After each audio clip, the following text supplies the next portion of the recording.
practice focuses on venture capital and emerging growth, mergers, acquisitions, and private equity.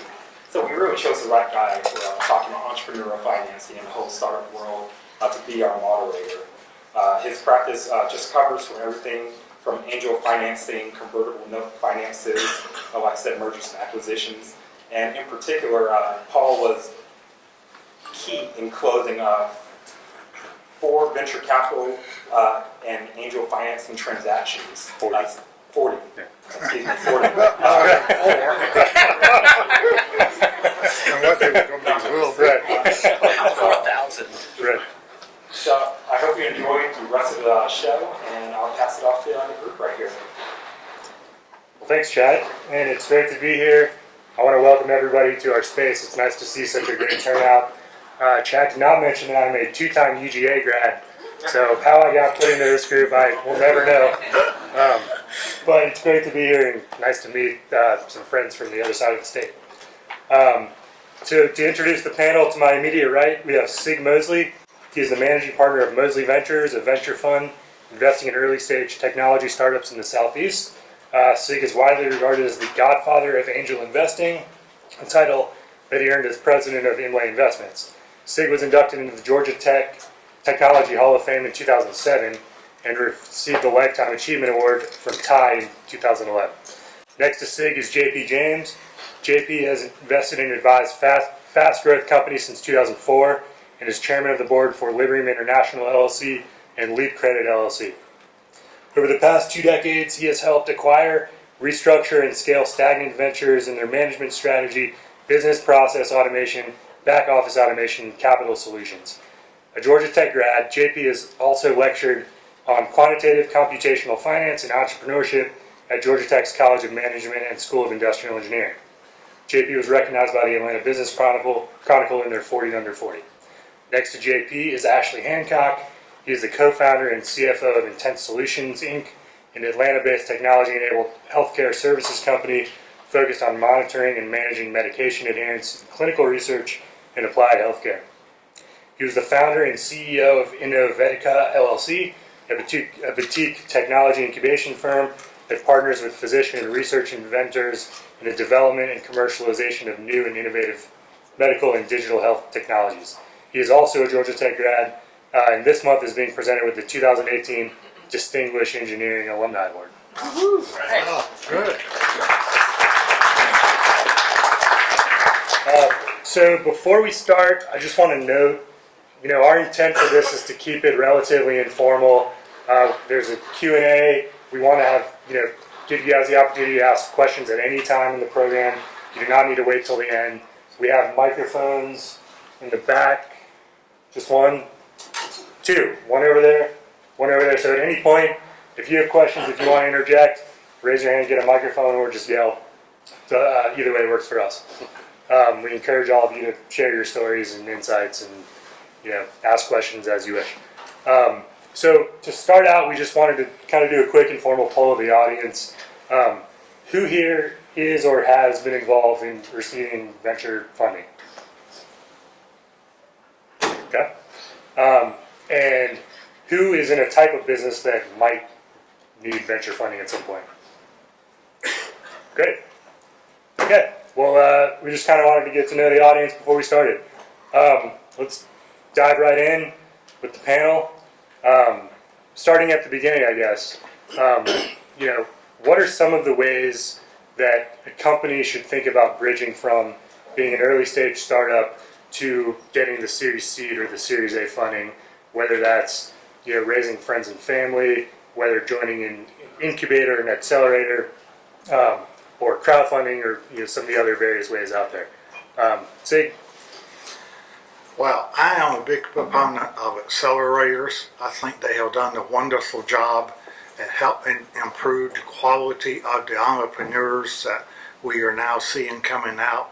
Because the main thing that they teach you is about customer discovery, and that is something that prior to probably 8-9 years ago, entrepreneurs did not do. They just they decided they knew what the problem was. They built a product, they went out to sell it, it didn't sell, they came back, they redid it, went back out to sell, came back, redid it, went back out to sell, and hopefully by the third time it sold.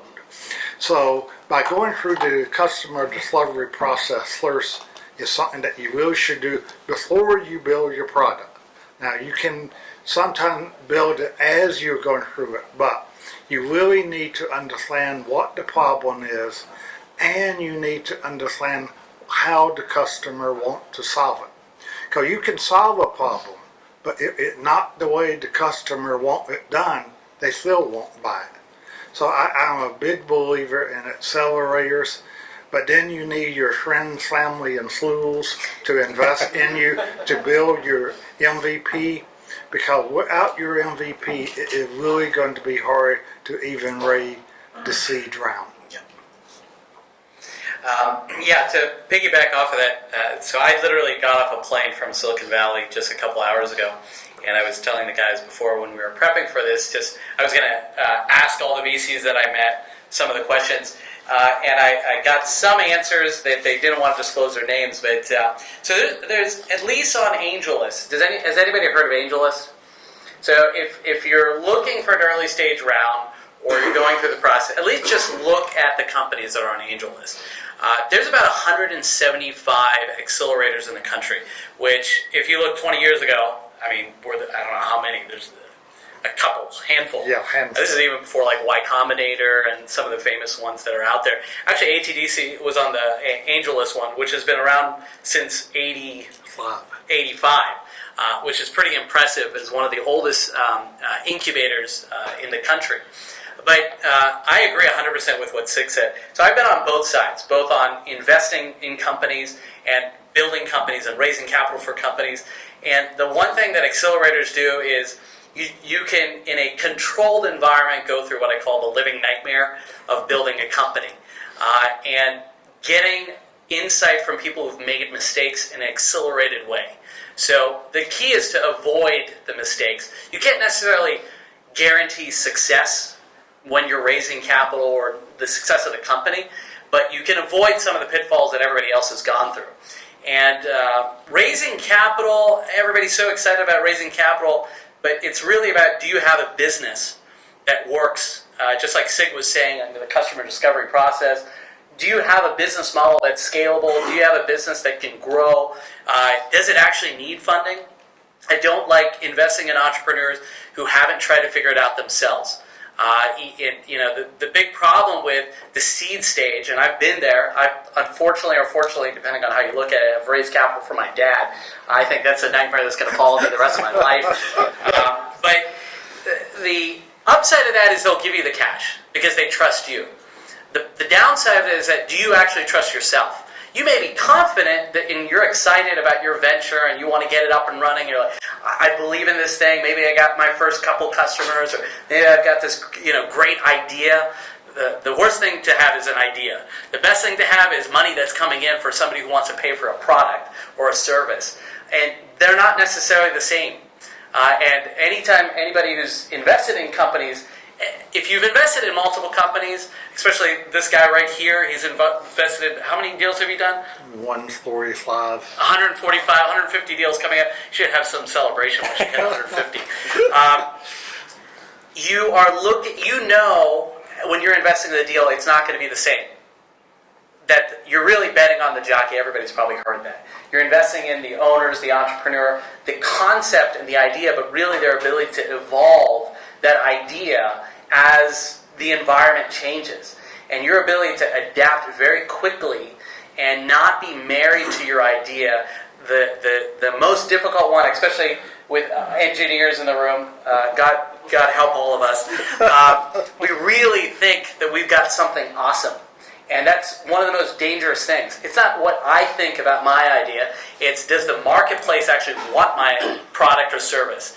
And how quickly are they wanting to consume it? And can you scale that? And that initial phase, when I'm looking at investing in companies, I'm now running the Thai Atlanta Angel Group, which we just started about 9 months ago. And we funded, I think, like five deals and over $500,000 in funding for early stage, pre-Series A type round funding. you're really looking for people who get it, who understand the trajectory of the company, who understand the trajectory of the model, and that you can see they're getting traction, but they need capital to accelerate. You really want to have capital to accelerate your company. You don't want to have capital, and I, as an investor, or anybody here as an investor, doesn't want to give you capital to figure it out. Unfortunately, that's the reality. Everybody's going to try to figure it out, and they're not going to have it, coalesced immediately. But you need to try to go and figure it out yourself and get the product or the service up and running and scaling. Then go get the capital for accelerating that growth. One, that will give you an advantage because you don't have to give as much equity in the process. And two, one, you've gone through the process to figure it out for yourself. Trust me, I've got plenty of people, whether it's the last .com boom, or this current .com boom, or fintech boom, or every other boom, blockchain boom. I don't know how many booms we've got going on right now, but Too many. Too many right now. And what happens is you'll get big checks. The super angels are here now. Super angels are basically the guys who can write, $10 million, $20 million checks. I was visiting a bunch of them in Palo Alto. But that round, you spend that money so quickly to go nowhere without actually figuring out what it is that you're actually doing day one.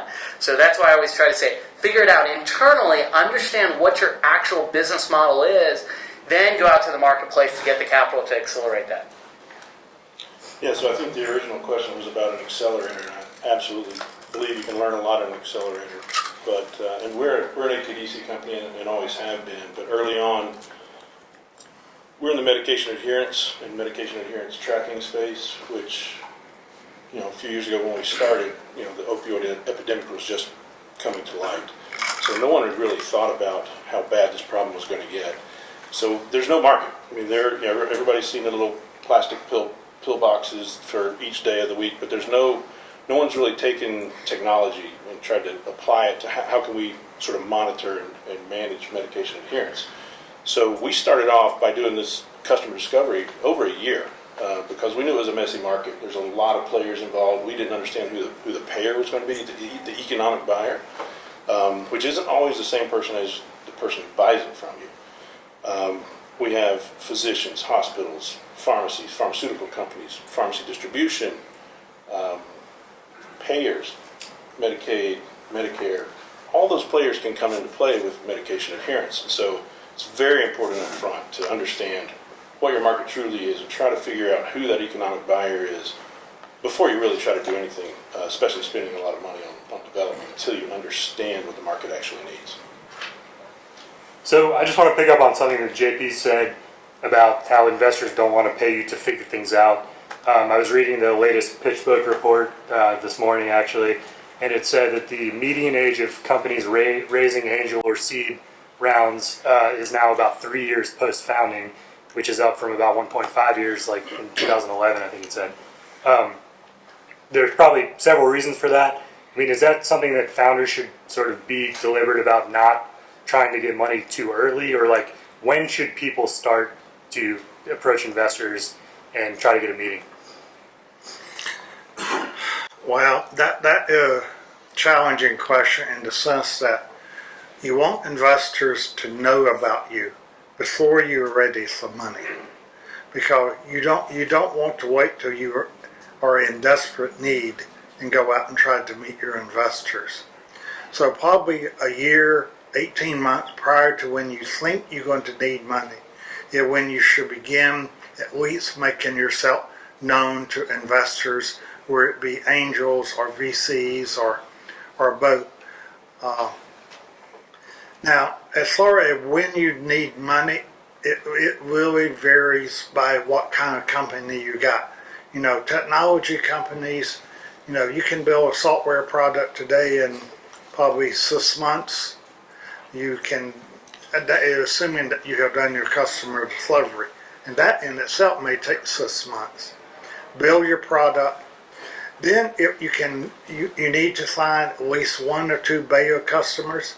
It is a lot better if you can find paying customers who will pay you, because that is the cheapest form of capital that you can get. Because I have told people for years, you want the money that if you take my money, you want it to be the last resort money, because it's worse than getting married. Because in marriage, you can divorce yourselves. When you take my money, you have me. Whether or not you like it or not, and you better hope we get along and work well together. So, literally, you know, if you can get customers to prepay or to buy, that is by far the best way to fund your company. But otherwise, you know, in some cases, it could very well be 3 years, because it depends on, again, how much customer delivery, how much time it takes to deliver the product, how long it takes to get a customer up, because in order to raise money from either angels or from VCs, you need to have customers who are referable, who the investors can talk to about their use of the product. Not their intended use, but their actual use. And so that adds time to your timeline as well. And how do you get that meeting? How do you get investors to know about you as an early stage startup? The best way is to either go through somebody like the ATDC, through an accelerator, or through the attorneys or your accountants. A warm introduction into even an angel or a VC get you a lot farther down the road than just sending a cold call email. Yeah, I mean, to piggyback off of what Sig said, I've never, being on the entrepreneurial side, I've never needed money when I was raising the money. And the other thing is, these are relationships. If you haven't raised money and you're looking to raise capital, you have to remember there's a human on the other side. I know that sounds obvious, but a lot of investors are treated like money. They're not money, they're people. Again, this sounds obvious, but I see it all the time where people are trying to pitch you. Nobody's pitching. This is a relationship. Just like Sig said, you're going to be there forever. So usually, not everybody's friends and family are ultra wealthy, and that's just reality. But the key is you do need to find places where you can build a relationship. It's more about the relationship, especially up front. Yes, you have to have a business model, and yes, it has to be a company that's worth investing in.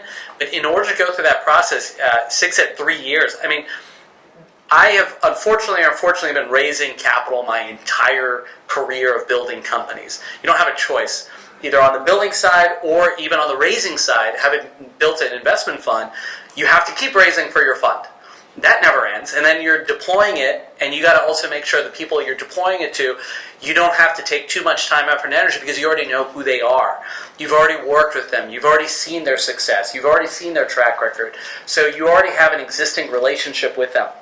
I'll be honest, it's a joke of the company. So I just invested couple $1 million to get a lender off the ground, and we've raised a couple $1 million, and I think we've got probably 4 or 5 million in capital that we've raised, and we're going to raise another 10 to 15 million in the next 6 months, and hopefully another 25 to 50 million in the next 12 months. That whole process has been through friends that have built consistent, trustworthy relationships over years, and in some cases, decades. Because they've seen the character of who I am, of the team, and on the other side, I've worked with them, because remember, it's a two-sided relationship. You need to be able to live with us on the capital side, and we need to be able to live with you on the entrepreneur side. So you might as well start to get meeting who are the people. Especially in a town like Atlanta, everybody complains about there's no capital. I don't believe that at all. I've never had an issue raising capital.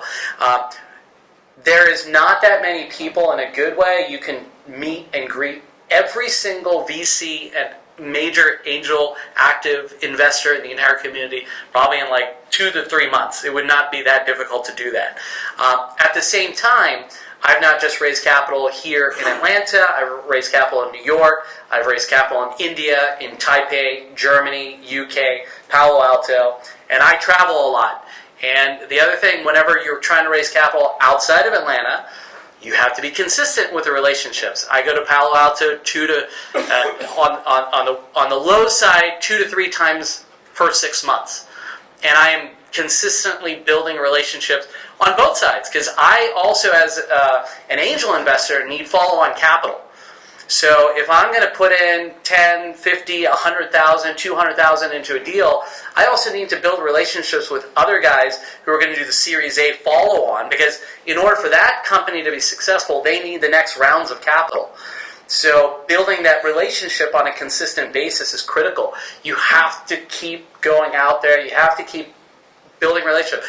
I'll be honest, I love playing golf. Some people play tennis, some people play squash. A lot of the capital I've raised millions of dollars from the people I play golf with, because I've known them for years. We've built relationships over years, and then asking them has been like, not a big deal, because they knew who I am. And vice versa. If they're looking for capital for their deals, it's very easy to write a check.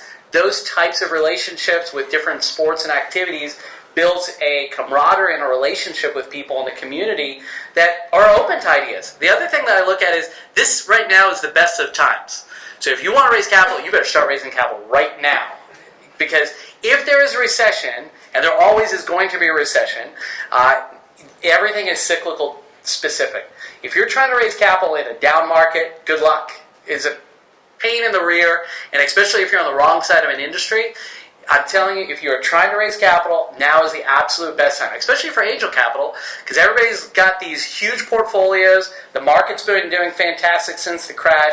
Everybody's happy. Everybody wants to put money into deals. There's a lot of volatility in the marketplace right now, so they're looking for other places to diversify their income sources and their equity investment sources. So if you are interested in raising capital, I would highly recommend that you aggressively start building relationships with people in the marketplace right now. So everybody's going to be out there, trying to raise money now. Ashley, how can a company be strategic about the VC that they go after, the angel investor they go after? Not all money, not all cash is equal, as you said. Should they be strategic about it? What types of things should they think about? Yeah, your capital strategy is at the utmost importance, and it goes all the way back to day one. So when you're thinking about the idea and you're doing your due diligence and your customer discovery, you also need to be thinking about capital. Not that you're going to go straight to a VC. You need to sort of have an idea of where you are along that continuum, because it begins with maybe founder money, and then maybe it's friends and family, and then maybe some angels as you get a little more developed, private money, and then when you're further down the road, you have some early stage VCs and then some later stage VCs. That's a whole continuum. You got to understand where you are, and you need to start at the beginning planning that. You don't know exactly how it's going to unfold, but you need to start making the relationships along that path. To their point is, talk to Sig today if you wanted to look at your company in 3 years. So VCs have a tremendous obligation to their investors for certain time periods, certain returns, and all that stuff. And so they need to be able to watch you, see how you develop. They need to understand your team for them to feel comfortable that they can meet their demands with your venture. So you want to make sure that they know you up front. And as a founder, what's the optimal relationship between you and your investor? Do you want them to hand you a check and walk away? Do you want them to be involved in talking to them every day? Do you, somewhere in the middle?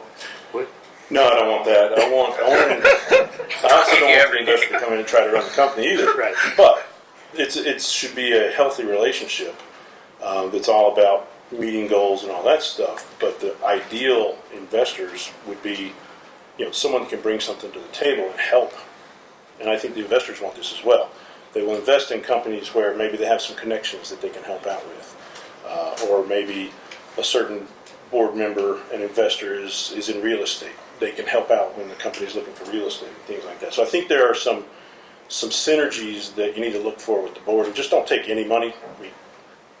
If you drastically need money, you're going to be a little more lax on this. But ideally, you want to try to find people who have similar ideals, invest in similar type of industries, and can bring something to the table and help you. And they want to help you move down the road. Does anybody know who Vinod Khosla is? Anybody? Going once. He helped start Sun Microsystems and then started Khosla Ventures. He is the anti-VC VC. He is very vocal about why he does not like VCs. But he himself is a VC and one of the most successful VCs of all time. And the reason why I like his kind of philosophy, he runs Khosla Ventures, is that he is an entrepreneur and he can empathize with an entrepreneur when he invests in a company. If I'm going to take capital, I know 100% that any stupid pro forma and business plan and anything that I write today and the one that I rewrite next quarter and the one that I rewrite next quarter and continues to do every single quarter is always going to be wrong. Everyone is wrong. Every pro forma is off. Nothing is on track. Hopefully you're on the better side of that, but in most cases you're on the downside of that. So the reality is you cannot have a capital partner that is holding you to a unrealistic piece of paper that you know, hopefully you should realize that is not going to be truth. So you need to have somebody who can empathize with the experience of what it means to go through the entrepreneurial experience. I'd probably put the question to Sig, when you're investing, say, the first 5-10 deals that you were doing versus the 100th plus deals that you're going into, can you tell even from yourself, like how you would look at the companies you're investing in earlier versus later, and kind of how that relationship with you and the entrepreneur has evolved over time? Well, I don't think there's any question about that, because, I can think back to the first 2 investments I made. I actually believe some of their numbers. It was a bad error, and we found that out the hard way. But, no, because you basically, as I tell people today, it takes twice as long and twice as much money as you think it will. And don't ever tell me that you are conservative, because I don't believe you, because you don't know what you are. You may think you're conservative, but nobody is conservative. So, and try to look at deals, and you come more to look at the entrepreneur and the team and the way you get to know the entrepreneur. One of the things I do now is I take the entrepreneur out for a drink before I invest in him. I just want to see how he does in a relaxed social environment. Because that is part of it, because you are investing in the entrepreneur and you need to know everything you can know about him. That I probably did not do as well in the first one. And I mean, is that like what you think the most important thing is, the person, the team, as opposed to everything else, the idea, the valuation, all the other details in the deal that you see? Well, I kind of treat the market and the team kind of equal, in the sense that if that is where they want to go to, then I want to be sure they are a market big enough to handle what they are doing. Because you get a tiny market, or you get a market that's not buying, then it doesn't matter how good Can't the make team any money. You can't make money. So you have to at least think about the market and where or not it is ready to buy. But you are really investing in the jockey and the team in the end. Because one of the other part of the team that you have to think about, can the entrepreneur bring in the right kind of people around him? I have seen some that were great entrepreneurs itself, that they wouldn't bring people in who would challenge them. They wanted yes people around them. That doesn't help you build a team at all. On the other side, I know there's a lot of people here who classify as an accredited investor, and hopefully you're looking at investing in companies. And one of the things I say at Thai Atlanta Angels is, you can't invest in one deal, period. You can't invest in 3 deals. You have to build a portfolio approach if you're looking at it from the other side. You're looking to invest, which I would encourage everybody to invest, period. Even if you are an entrepreneur, but you have some money, I would highly encourage everybody to invest, because even if you're an entrepreneur trying to raise capital, but you put a little capital to work on other deals, you'll start to understand what you would want to look for if you were investing in your own deal. And you'll get to see it from the other side. You'll see the mechanics. You'll understand the structures. Obviously, Nelson Mullins is a great firm here, and I've worked with probably like 24 different attorneys at different sizes and scales to structure the deals. The other thing that you need to do is make sure you've got great vendors, and one law firms, accounting firms. Whenever I'm raising capital or putting capital to work, I've got a team. It is a full-time job to raise capital. And the last thing you need to be doing when you're scaling your company is to do nonstop meetings with investors. But guess what? Anybody who's trying to raise capital, and especially if you're going after professional capital, it will never end. You will always keep raising, because the moment that you think that you've got enough capital, either you're going to get screwed because you didn't keep on trying to rebuild relationships to get the next round, and the market turns or something else happens, or it's just this full-time process. So, from experience, I know not everybody has the ability to build a team just around cap markets, but if you're going to be a capital-intensive type of company, I worked with and invested in many manufacturers, med device companies, hard assets, hardware type technologies. They are very capital-intensive. Best case scenario, you get a STTR, SBIR, or a GRA grant. I am blown away by the number of companies that have raised millions in grant dollars. You've got companies like CardioMEMS, GeoVax, the number of Georgia Tech, Emory, and other research-based university companies that have spun out have raised tremendous amount of grant money. Obviously, that's a great vehicle to get your idea figured out and tested and start going through the R&D process. But Yeah, but there's just one word of caution on using grants. Don't become a grant machine.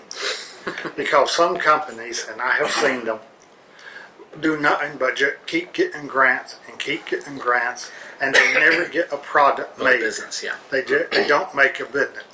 They keep funding themselves, but they never make progress toward that. So anytime that you're going to take a grant or whatever, make sure that that is moving you along your commercialization path, because that is really the important thing.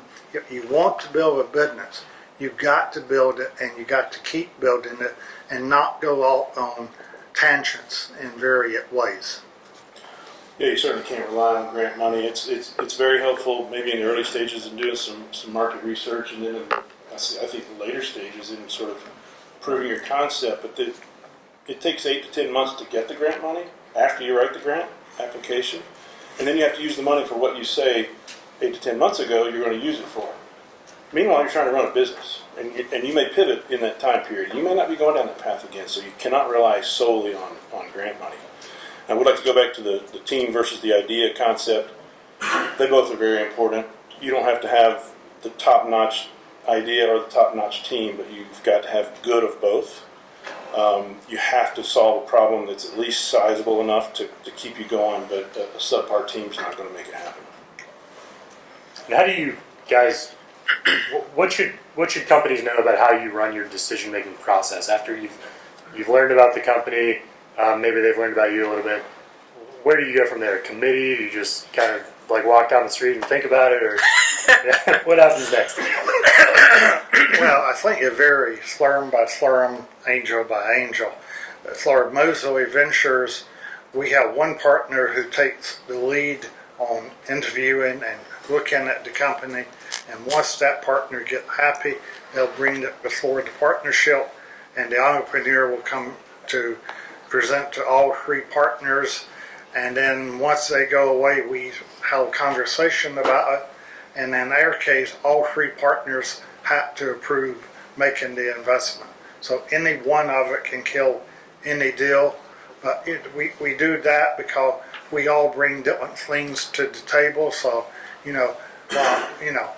may think you got a great company here. One of your partners may see something that they just say, wait a minute, that just doesn't hold true. And so, and we do it, we can move it quickly. In 2 weeks, we can take 90 days.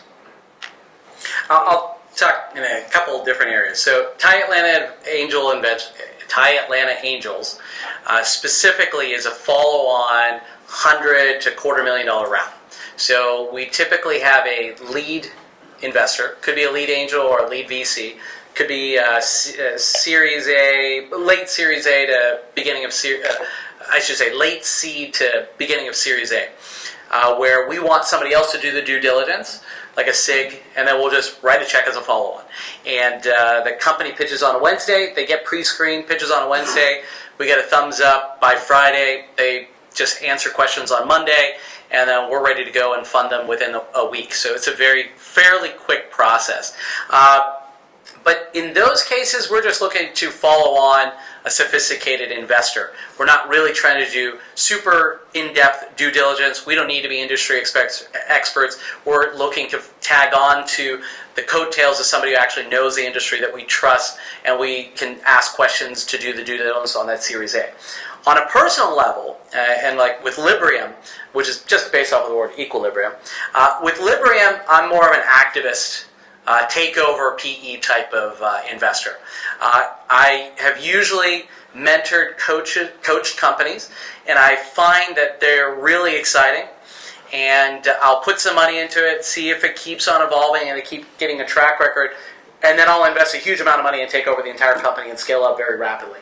Because my strength is not going to be that technology or that industry expertise, but I'm really good at building the business of the business. I love building businesses. All the stuff that no entrepreneur really wants to do. Manage the legal, raise the capital, build the infrastructure, build the operations, get the corporate financials together, help with the packaging of the deal, help with the packaging of the company, get it to the professionalization that the marketplace is going to accept. But I typically rely on somebody else to be the expert. And usually they are not the same. Typically the entrepreneur who is the expert at their product or service, they're the genius, the PhD, they are terrible at business. They're really bad. And as an investor, it is very difficult when you're trying to invest into a company, and that entrepreneur, that's why I love the accelerators, they do not know how to put their financials together. They've never done a P&L. They don't know what a balance sheet is. They don't know how to read financial statements. They don't know what a safe note, a convertible debt is, convertible equity. They don't know what a Series A is. They don't know how to do the valuation. They don't know what a market cap is. They don't know how to negotiate that pre and post money and figure out the cap table. Everything I just said there, an accelerator should teach you that fairly quickly. All the jargon, all the stuff that you need to get through to at least get the basics together for your business model to present it to an angel investor or a Series A VC. And even then, from the investor side, I still don't believe anything that you're telling me. I still don't believe any of the numbers you got. But what I'm looking for is, do you understand the model? Do you understand the mechanics in the scenario? If you get this many customers, how many people on sales do you need to support it? How much infrastructure do you need? Hopefully you're at WeWork. I think WeWork is sponsoring over there. Hopefully you don't have a large overhead. Sig and I, when we came to these offices, said, I don't know, we'd have to do billions in revenue if we wanted to take an office that Nelson Mullins had. But deal. I think, Sig, you even said one of the companies that you looked at had a nice office. So you're like, adios. Yeah, And I did. I'm telling you, you have to run super lean, super professional, and you have to get the company, it's got to be tangibly growing, and you have to know the mechanics of it. And it's very hard, being on both sides of the table, it is very hard to know everything. So the only way to know everything is find people who know those other areas. You find people, you know, I'm one of those people, I'm a sucker for young entrepreneurs who like to ask questions, and I'll sit down for coffee for 2, 3, 4 hours. But you got to find other attorneys who have the experience, the accountants who have the experience, who hopefully they're excited about who you are, and they're willing to invest time to get you to the point that you're ready to go to market in a professional manner. On the flip side, I don't like startups, and Sig scolded me the last time when we were sitting over in the room there. I despise startups, and I'm going to give a huge caveat to this. So, okay, who is in the startup phase right now? Who's going through the startup phase? You raise your hand high, okay? Okay, this is what I call the living nightmare phase, okay? Who has done this for the second time? Who has done this for the third time? Only one person, or two people in the corner. I'm telling you, if you need to have grit. For those people who mercifully went through the Georgia Tech hell on earth hate-love relationship, you'll understand what I mean. When you go through tech, if you didn't go through tech, God bless you. It is what I call the hate-love experience. It is a living nightmare. It may not be the way it is today, but 20 plus years ago, it was, you are the dumbest person on the face of the earth, okay? You walked in with straight A's, fantastic grades, everything was sky high, your idea phase. You're excited, you're pumped, you have all these ideas, you have all these dreams, I'm gonna make all this money, I'm gonna build this great company. Then you walk into tech, and then it's like, you want the mercy rule on like the first semester. You're like, please God, what has happened to me? Either I thought I was smart and I'm just actually really, really dumb and everybody else is smart and this is a hopeless situation. And that is the entrepreneurial experience. And guess what?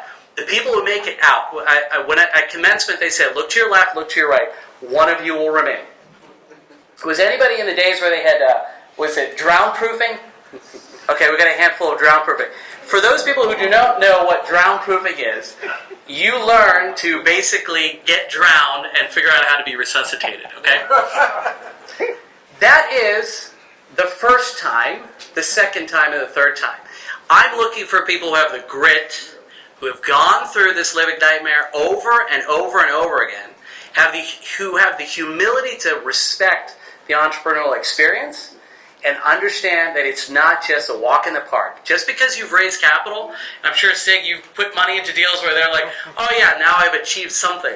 No, you haven't achieved anything. In fact, the first time you raise capital and you get subsequent rounds of capital, you start to actually believe that you know something. From experience, you know nothing.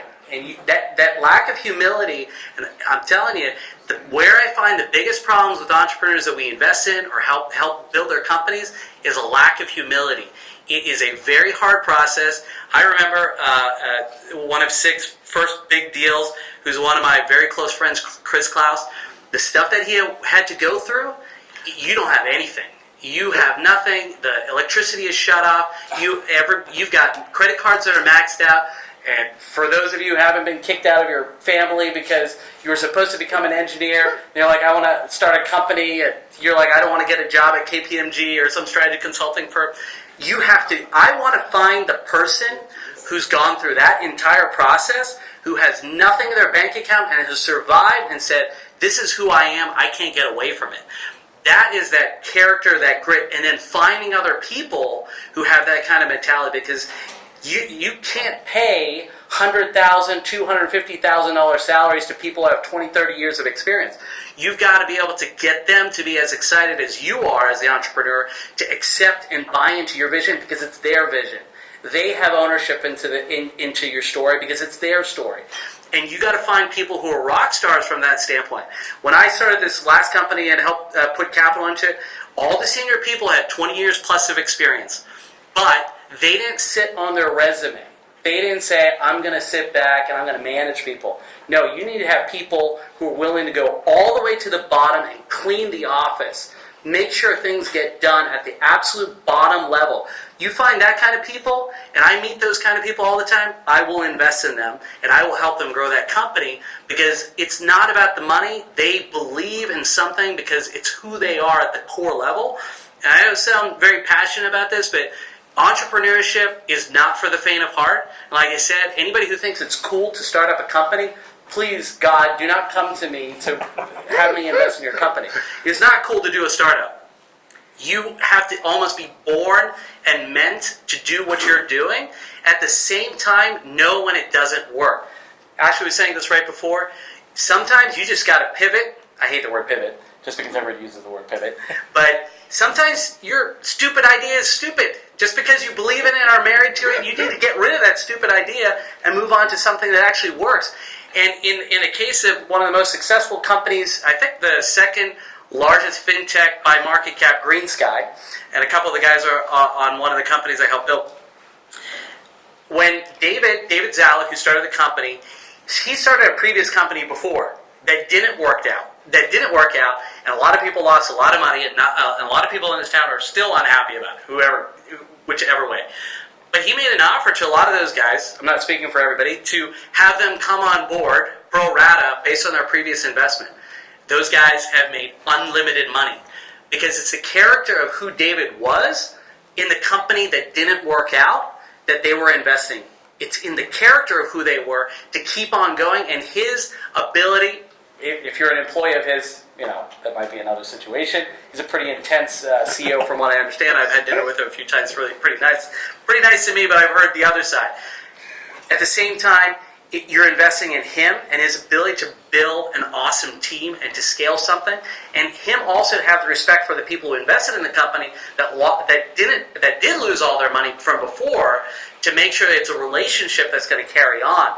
Those are the gems. The people like Chris, who's like eating, breathing, sleeping with nothing to try to make that company work. I'm sure Sig can tell a lot more stories than I can, but I saw it from the personal standpoint, and when Chris and Chrissy worked together, I'm telling you, that's what you need to be able to go through. This is not a cushy job. This is not just because I got Sig's money, all my problems are solved, and now I can start paying myself a salary. I'll tell you, Sig's definitely not going to be investing in your company if he even has a hint that you're going to have a lifestyle company and start paying yourself a salary. I don't know if you want to comment on any of that. No, I support everything you said. It's all true and it's terrible. No, but let's set some expectations. There are those few that can take a company from startup all the way through startup, an established company, and still manage it. But those are really two different things. It's startup environment, management environment, and not everybody, I'm included, not everybody has all those skills. So if you're a prospective or interested in being an entrepreneur and a founder, understand that early on you're going to be doing everything. You and maybe if you have a partner or two, you're going to be doing everything yourselves. But as you start to grow, you need to start understanding and admit to your weaknesses. Start bringing people in that fill those gaps where your weaknesses are, and then you finally get a team built. But there may be a time, some point in the future, where the team is different. You're not there, and it's not that you're not a part of it and not an owner, but for the company to actually thrive in that extra, that established environment, it needs different skill sets and different leadership. So understand, go ahead and accept that may be the case for you as well, and plan ahead for that. Great. I was going to say I want to open up for questions, so thanks. How do you identify failure? How do you identify when you should stop and pull the plug because it's not going to work? Do you want to answer that? You've seen plenty of plugs that have been pulled. Yeah, well, I have full plans. Pull plugs. It is based upon how poorly the company is doing, and you can't see anything that you can do to pull it out. And occasionally you as the entrepreneur will do it. In my 145 deals, I have had one entrepreneur come to me and say, we need to shut the company down. We got money in the bank, but we can't raise more money. The market isn't doing what we thought it would do. We have pivoted, JP doesn't like that, once. It's still not working. So he came to me and said, but shut it down, treat the employees right, and we'll refund the balance of the money. Now, we as investors get to the point that we'll just tell you, as the entrepreneur, we're not giving you any more money. And we really think you need to close it because we don't see any hope. And unless you can convince us otherwise, what you haven't been able to do up until now, more than likely, you should shut the company down. How often have you had to do that? Oh, Where you guys told them they needed to? I probably have done this 30 or 40 times. So entrepreneurs tend to have this bold, adventurous energy. They got grit. They think they're going to jump into this great idea, hang around with a bunch of young entrepreneurs that are going to save the world with their app, whatever it is.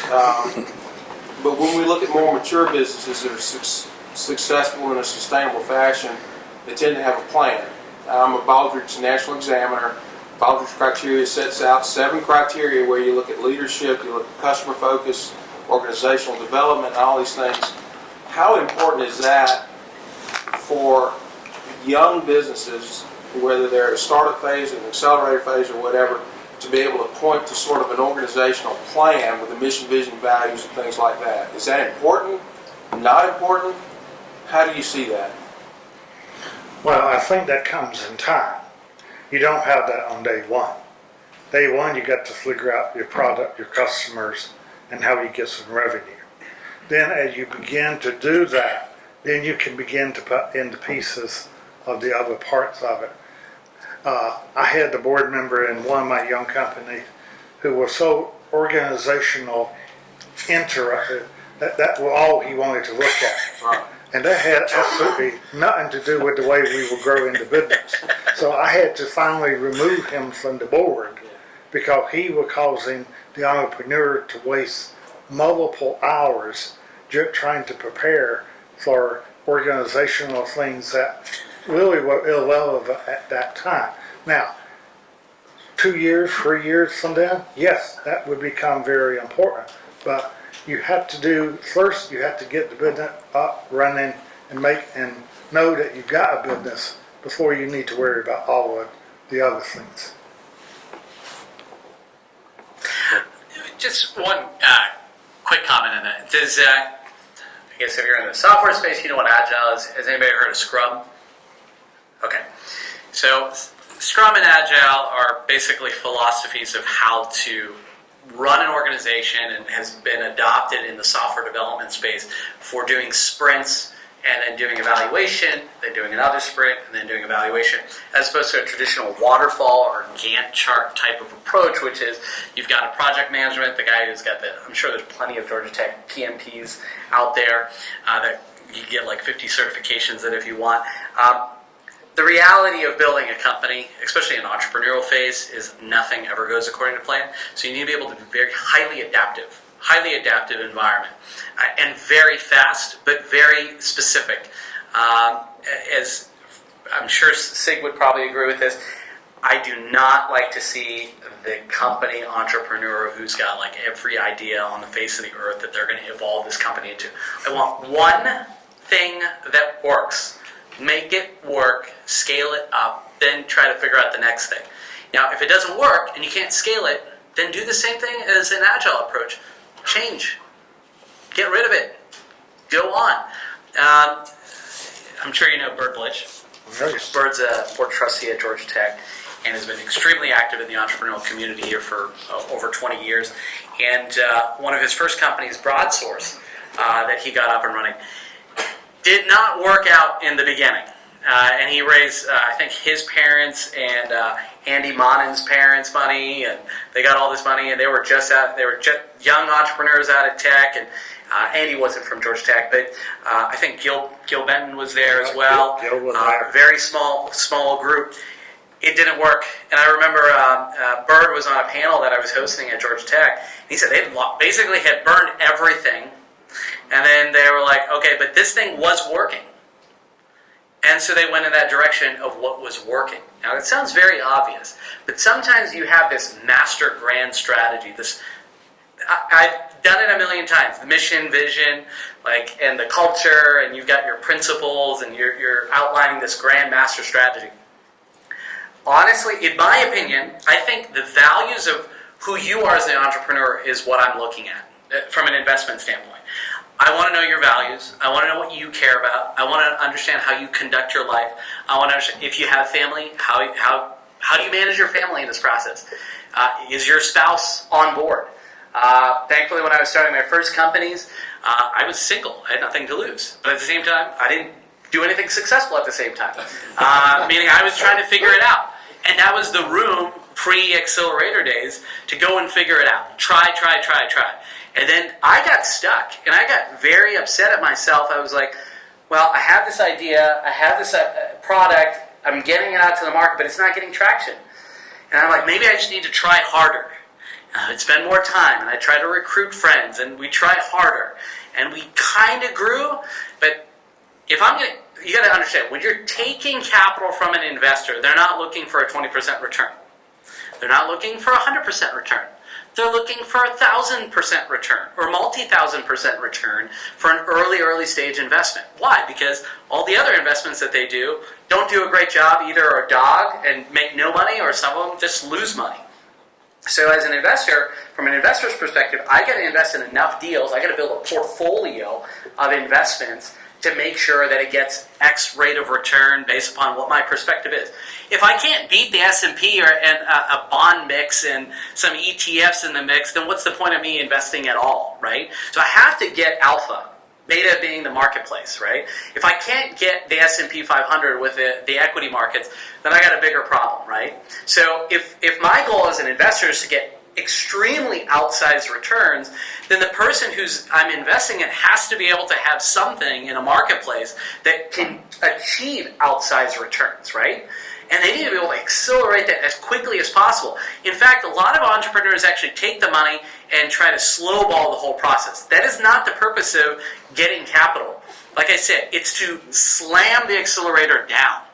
I want to put the first 50,000 or 100,000 or $250,000 so I can find the next $500,000, to get the next million, to get the next 10 million, to get the next 100 million.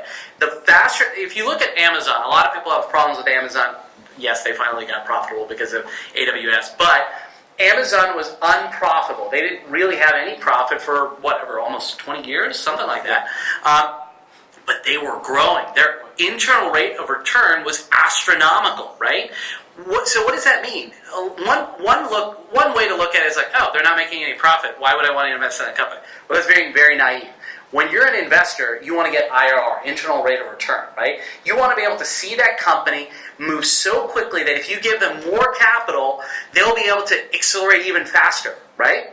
That's the whole point of capital. Point of capital is not to sit there, slow ball at the same time being on the other side. Hey, if you don't know exactly what the future is going to be, you don't want to spend all the money and run out of cash too quickly, but at the same time, you don't want to not use the money to accelerate the growth of the company. It's always that catch-22. It's like, okay, how fast do we go to then, unfortunately, have the other full-time job of raising capital and talking to every single investor? So if I'm going to talk to Sig, the reason I'm going to talk to Sig or another VC or another angel, one of the previous questions was, why do you want to have somebody who's unsophisticated versus sophisticated? Well, if you're going to grow exponentially and you need more capital, Sig is not going to give you the next $100 million round. I know that sounds like a ridiculous dollar amount, but what's the max size on your deals that you guys do? We will do $1 million. Okay, $1 million. $1 million is not going to get you very far. Okay, it just gets you started, but you're going to need the next 5 and the next 10 faster than you can even imagine it.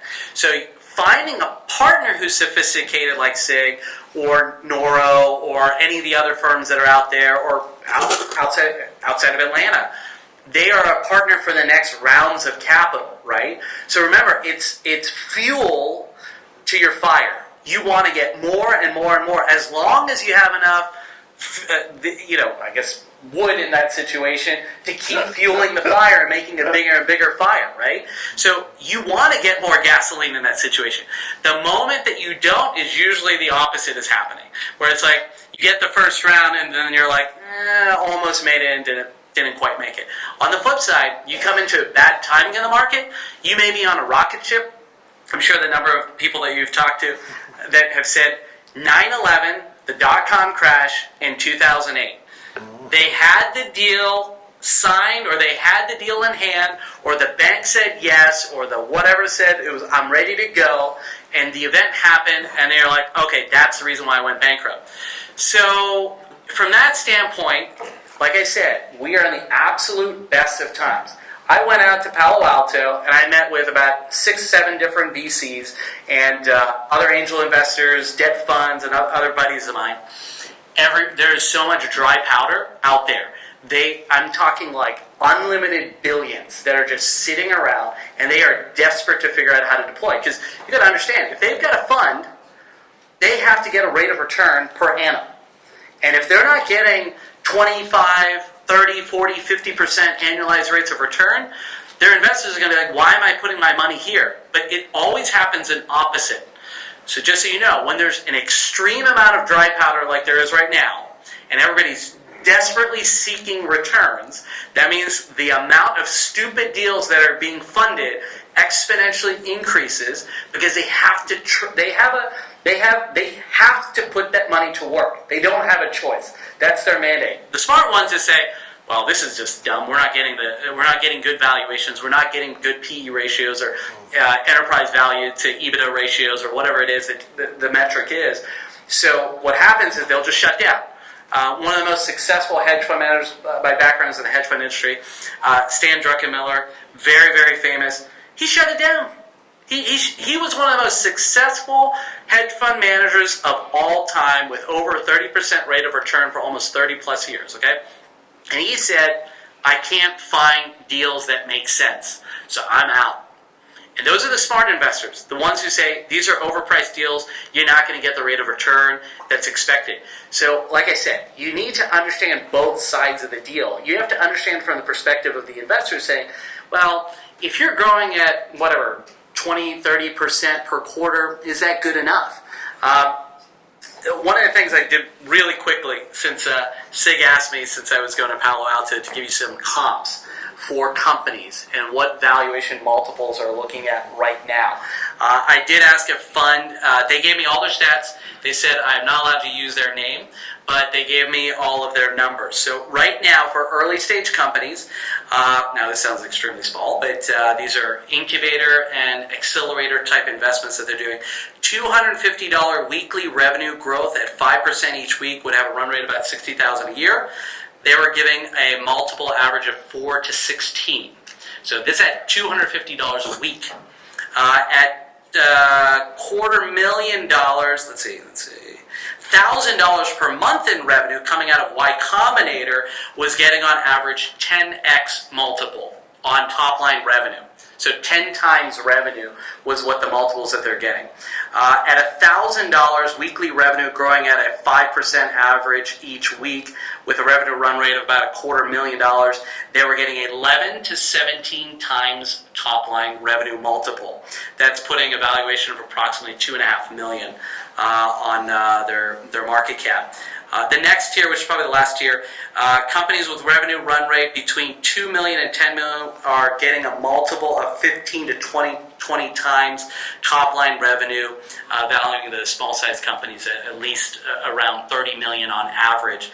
And looking at there's a lot of other companies that they gave me, but I've seen most of those companies come in at about 10 times top line. So that means if you're getting the company up and running, and you're trying to raise capital, that has been the traditional comps. Now, those types of growth rates are not unrealistic, 5% per week. In fact, you see comps that are usually like, you should be doubling in an early stage company either every other month or every few months. Why? Because you're an early stage startup company. If you're going out to the marketplace to raise capital and you do not have an exponential curve, your cost of capital is going to be so expensive. You do not want to talk to any of us up here if you have a nice, smooth 25% annualized growth rate. That's basically going to take your entire company over. It's not worth it. But if you're doubling and you have a consistency of doubling every few months, which may sound ridiculous, but we're trying to look for 50 times return on our dollar. Or 20 times. I don't know, what's your expectation on types of investments that you're doing? Well, we would be happy if we could get 10 times on every investment, but we know we aren't going to. So we're looking for the one that will go up 100, 200 times. Yeah, so you see that. It's lopsided where he's trying to get a couple that have extremely outsized returns with the expectation that most of them are not going to get that 1,000% return. What kind of insane things do that? What kind of ideas do that? What have you seen that has worked? Google. No, that's it. One venture firm invested in Google and they got 1,000% return on their investment in about 4 years. And when does Google tell the investors that they don't need any more, that they don't want any more because they're ready, they're good, they're ready? Well, Google did what they did. They basically went public and started taking money that way. And that is the way the venture capitalists were able to get their money back out. I think right now in the marketplace, please do not use these words in front of me. Okay, step one. Do not use the word blockchain. Do not use the word machine learning, artificial intelligence, fintech, blah, blah, blah, blah. At the end of the day, you got a business that works and is growing. But I was also at a fintech conference, literally it was called Lend It. It was a lenders conference, but it's really a technology conference in the financial industry. And the number of blockchain companies, the number of, we're doing machine learning and we're doing artificial intelligence, nobody cares about that. What they care about is, can you grow rapidly and destroy the competition, not because you're trying to go out of your way to kill the competition, but because your technology or your growth rate based upon whatever innovative proprietary thing that you have is creating that acceleration ramp. So whenever I was meeting with the different CEOs of those companies that were at the conference, all I cared about was how quickly are you growing and why is it giving you exponential difference in return compared to the competition. I don't care what the hell it uses. You could use the greatest, it doesn't need to use machine learning to be a successful company. It doesn't need to use blockchain to be a successful company. If what you do does it better than everybody else and creates more value than everybody else, then that's what I'm investing in. If it happens to use those, that's great, because there's a lot of liquidity in the marketplace that's chasing after that. So whenever I put money into your deal, I'm expecting that the next round is going to be an exponentially higher valuation because of the stupidity of other people in the marketplace. But other than that, I care, do you have a company that actually is growing and has a differentiated value that's going to give you a huge edge over the rest of the competition, not marginally. But has anybody read Peter Thiel's book, 0 to 1? So that's where that mindset is. You have to basically, there is no competition. The most successful companies are monopolies. Google is a monopoly. They were so happy when Bing got into the marketplace. These guys dominate the marketplace because they are exponentially better than everybody else. And if you're talking to a VC, a professional investment firm, that is what they are looking for. They are looking for something that is amazing, that you can do better than pretty much everybody else, that can't be another Me Too. You can't do it the same way as everybody else. And you look at companies like Cabbage, they've got an incredible platform and incredible technology. They were the highlight of the actual, at the event, at the conference there. And you have companies like GreenSky. They are not, from an internal standpoint, the most innovative company in the entire world. But they figured out a model that works, and works extremely well, and is extremely scalable. That's what the capital markets are chasing after. And it is always going to be an 80-20, if not a 99-1. It is going to be the 1% that becomes ultra successful, and the 99% that becomes, it's okay. Again, going to your question, Brandon, there are very few companies that come up with that aha. I've invested in a company and it's growing at, it's basically doubling every other month. And we expect to continue to double every few months for the foreseeable future, for the next several years. But at a certain point, it's going to start maturing. So once you start that maturity, do you have an edge over the rest of the competition in the marketplace that you can stand on your own, like a Google, like a Microsoft, like a Facebook, like a whatever, to be able to basically dominate your vertical? Great. Well, I think we might be out of time. I don't know if there's any other questions. If you do one more. Sorry, this will be a quick one. Sure. What's one thing that early stage companies typically skimp on that as an investor you find to be very valuable? Market research and knowing your market, including your competitors. Yeah, you absolutely have to understand the competitive landscape, to understand who's out there and who you're against. And there may be multiple verticals in your space that one competitor that's very successful may be ideal for, but you may have a space that you can capture yourself. You need to understand where everybody else is so you know where the white space is. Real short, I like boring companies. So what does that mean? There's a lot of companies that are really cool, that have really cool technology, that have really cool whatever, cutting edge, blah, blah, blah. The companies I really like are really boring companies in a boring industry that disrupts it. Having been in the stainless steel manufacturing industry, having been in the textile industry, having been in really old, I had one company, the greatest boring company in history. They had the S-shaped styrofoam peanut. Yes, the peanut that goes into the boxes. They had 8% of the patents in the United States. Greatest boring company in the entire world. They had such a dominant edge in the marketplace that nobody could get close to them. The youngest employee in the company, though, was 55 years old. And they had been around, obviously, for a while. This is the third generation. They were just sitting around. It was this money printing machine. So when I invested in that company, that was an absolute no-brainer because the value of that company was astronomical in an industry that is basically not innovating, that they had such an extreme edge. I like industries that are really old school and boring, that then if you apply technology or tech enable it, you then can skip way ahead of everybody else. And there's still companies that you don't need technology of the 2000s. You get technologies of the late 80s and still dominate the industry. Things like logistics, things like, just basic boring businesses. Those are the ones that a lot of people overlook. The other ones I love investing in right now are these baby boomer companies where there's a lot of they're retiring.